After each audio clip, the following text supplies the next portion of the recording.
साथ गायत्री महामंत्र। तत्सवितुर्वरेण्यं भर्गो देवस्य धीमहि धियो यो नः प्रचोदयात्। परम पूज्य गुरुदेव परम वंदनीय माता जी के सूक्ष्म संरक्षण में पंचकुंडी गायत्री महायज्ञ का आयोजन ग्राम काद में आयोजित हो रहा है। इसके लिए इस महिला मंडल का हम बहुत बहुत आभार और धन्यवाद व्यक्त करते हैं कि इन्होंने इस कार्यक्रम का आयोजन अनवरत रूप से ग्राम सभा में आयोजित कराया। साथ में रामनगर प्रज्ञा मंडल के भाई भी इस कार्यक्रम में सहयोगी बने हैं। हमारे ब्लॉक समन्वय की पूरा अपना पुरुषार्थ लगाए हुए हैं। इन सभी लोगों का हम हृदय से धन्यवाद व्यक्त करते हैं, शुभकामनाएं देते हैं और परम पूज्य गुरुदेव परम वंदनीय माता जी जो सूर्य में बैठ करके युग परिवर्तन कर रहे हैं, उनसे भी प्रार्थना करते हैं कि सभी के घर में स्वस्थ जीवन उज्जवल भविष्य प्रदान करें। इसके साथ साथ शांति कुंज के प्रतिनिधि के रूप में व्यासपीठ से परम पूज्य गुरुदेव परम वंदनीय माता जी के विचार आप लोगों तक पहुंचा रहे हैं। इस गायत्री तीर्थ के प्रतिनिधियों का भी हम बहुत बहुत आभार और धन्यवाद व्यक्त कर रहे हैं।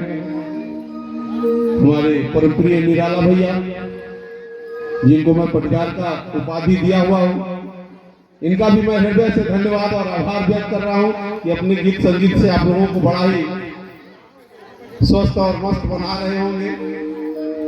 बहुत बहुत शुभकामनाएं हैं। भोजनाथ जी हैं, एक भाई साहब और हैं, नाम नहीं जान रहे हैं, इनको भी सभी लोगों को बहुत बहुत शुभकामनाएं, मंगल कामनाएं। भाइयों बहनों, बहुत ही आप लोग सौभाग्यशाली हैं कि इस युग परिवर्तन की बेला में, युग परिवर्तन की बेला के अंतिम चरण में आप सभी लोग इस महाकाल के कथा का श्रवण कर पा रहे हैं। इतना महत्वपूर्ण समय आप लोग दे पा रहे हैं। बहुत बड़े सौभाग्यशाली हैं आप लोग, बहुत बड़े सौभाग्यशाली हैं। इसका लाभ आपको 2026 में संपर्क के बाद भाइयों बहनों दिखाई देगा। किसी गांव में गायत्री महायज्ञ का अनवरत रूप से होना बहुत छोटी बात नहीं है। ये कई वर्षों से अनवरत रूप से चल रहा है। इस ग्राम सभा में बहुत सारे लोग जो है गायत्री में होते जा रहे हैं। यहाँ के गायत्री परिजनों के पुरुषार्थ को बहुत ही धन्यवाद हम देते हैं कि इस तरह से सज्जन सेनानी के रूप में कार्य कर रहे हैं। भाइयों बहनों, ज्यादा समय न लेते हुए एक शब्द बस आप लोगों से कहेंगे। कथा का श्रवण कर रहे हैं हमारे प्रतिनिधि शांति कुंज के, आपको अनवरत रूप से कुछ न कुछ चीजें परम पूज्य गुरुदेव के विचार बता रहे हैं। हम बदलेंगे तो युग बदलेगा, इसी पे पूरी जीवन शैली आधारित है। ये बहुत बड़ी बात है। हम बदलेंगे तो युग बदलेगा, और हम नहीं बदलेंगे तो हमारा परिवार नहीं बदलेगा, और हमारा परिवार नहीं बदलेगा तो युग की तो कल्पना करें ही ना।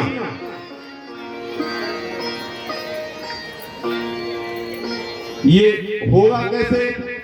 ये तभी संभव है भाइयों बहनों जब हम इस कथा का श्रवण करेंगे, उस पर विचार करेंगे, गंभीरता पूर्वक अपने जीवन में उतारेंगे, तभी संभव है।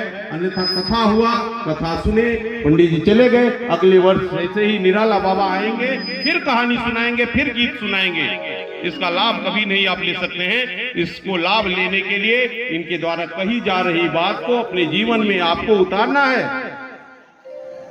और उतारने के साथ जिसको भी आप अपना इष्ट मानते हैं, या हनुमान जी हो, गायत्री माता हो, दुर्गा जी हो, लक्ष्मी जी हो, जिसको भी हो भाइयों बहनों, उनके पास आपको बैठना है। गायत्री मंत्र का जप ही पूर्ण सक्षम नहीं है। आपको उनको अभिभावक बना करके उनको अपना पिता और मां के स्वरूप में उनके पास बैठना होगा। बैठ करके आंख बंद करके 10 मिनट उनसे अपनी वार्ता करनी होगी, अपनी बातें बतानी होगी। उस समय कोई पूजा नहीं होती, कोई साधना नहीं होती, बस उपासना होता, उपधनासन। अगर आप ये नियमित रूप से 10 मिनट अपने जिस भी इष्ट को मानते हैं उस इष्ट के पास अगर बैठते हैं तो आप देखेंगे आपके जीवन में कितनी तेज बदलाव होता है, आपका परिवार कितना आदर्शवादी होता है, आपके बेटे बच्चे कहां तक जाते हैं, बच्चे कितने आगे निकल जाते हैं, आपके सारे रुके हुए कार्य कितने तीव्र गति के साथ आगे बढ़ जाते हैं। भाइयों बहनों, इस पर विचार करना होगा। हम सभी को आदर्श परिवार के रूप में स्थापित होना होगा।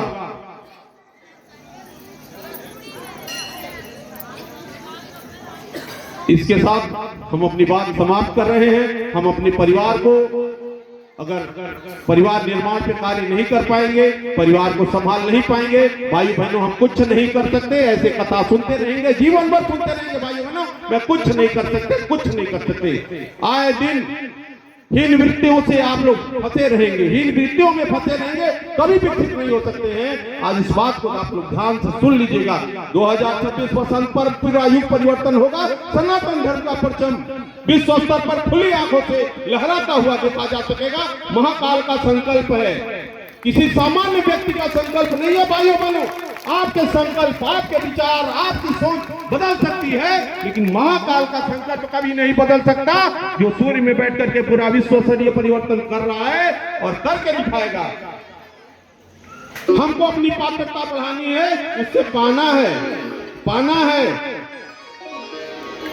बहुत सारे लोग यहाँ पे पूजा पाठ करते हैं, कोई अभी पूछा जाए तो कहेंगे भैया मैं तो बहुत परेशान हूँ, मुझे तो मिला ही नहीं कुछ, मुझे तो इतना माले का जप करता हूँ फिर भी नहीं कुछ मिला। अरे मिलेगा कैसे? जब हम अपनी जप करते हैं, अपना साधना करते हैं, उस समय भी हमें अपने आत्मचिंतन करने होते हैं, हमें अपनी बुराइयों की सफाई करनी होती है, तो मेरी पात्रता बढ़ती है। जब पात्रता बढ़ती है तो आपका इष्ट आपको देने के लिए तो तैयार है। आप अपनी थाल बड़ा करते जाइए और उनसे लेते चले जाइए, परिवार का निर्माण होता चला जाएगा। आप कहिए कि मुझे इस चीज की आवश्यकता है, 24 घंटे के अंदर चाहिए, अगर न दे तो फिर बताइए। लेकिन इसके लिए अपनी पात्रता को विकसित करना पड़ेगा भाइयों बहनों, विकसित करना पड़ेगा। हम कब चिंतन करेंगे? जब हम चले जाएंगे, पृथ्वी छोड़ देंगे, तो फिर हम कर क्या पाएंगे? सोचते बेटवा पतोहिया सोचते प्राण त्याग देते हैं, कुछ नहीं कर पाते हैं, फिर लड़का भी उसी स्थिति में खड़ा हो जाता है। ये हमारी नैतिक जिम्मेदारी बनती है, हम अपने परिवार का निर्माण करके जाएं। धन संग्रह करके कुछ नहीं कर सकते हैं अगर परिवार का निर्माण नहीं कर पाए। इन सारी बातों पे आप सभी लोग विचार करें। परिवार निर्माण प्रमुख है, परिवार निर्माण जिसने कर लिया उसका सारा यज्ञ पूर्ण होगा। बहुत बहुत शुभकामनाएं, बहुत बहुत मंगल कामनाएं आप सभी लोगों को। आप सभी लोग परम पूज्य गुरुदेव परम वंदनीय माता जी से प्रार्थना करते हैं कि यह गांव बहुत सौभाग्यशाली है और आप सभी लोगों पे विश्वास रखे। महाकाल का अनुदान और वरदान 2026 में बरसने जा रहा है, क्योंकि ये 5वां या 6वां यज्ञ है जिसमें मैं लगातार आ रहा हूँ।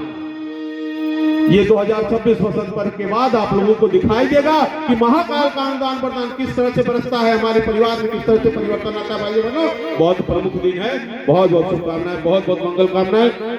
व्यासपीठ में बैठे भाइयों का भी बहुत बहुत धन्यवाद।